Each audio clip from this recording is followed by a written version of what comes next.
ഉരുകുമെന്നച്ഛനെയാണെനിക്കിഷ്ടം.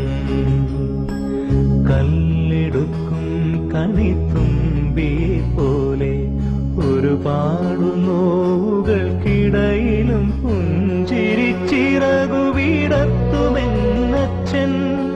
പുഞ്ചിരിച്ചിറകു വിടത്തുമെന്നച്ഛൻ. സൂര്യനായി തഴുകിയുറക്കമുണർത്തുമെന്നച്ഛനെയാണെനിക്കിഷ്ടം.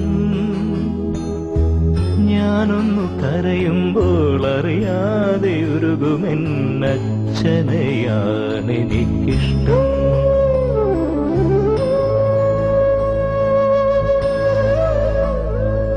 എന്നുമെൻ പുസ്തകത്താളിൽ മയങ്ങുന്ന നന്മതൻ പീലിയാണച്ഛൻ. എന്നുമെൻ പുസ്തകത്താളിൽ മയങ്ങുന്ന നന്മതൻ പീലിയാണച്ഛൻ. കടലാസു തോണിയെ പോലെന്റെ ബാല്യത്തിലൊഴുകുന്നൊരോർമ്മയാണച്ഛൻ. ഉടലാർന്ന കാരുണ്യമച്ഛൻ. കൈവന്ന ഭാഗ്യമാണച്ഛൻ.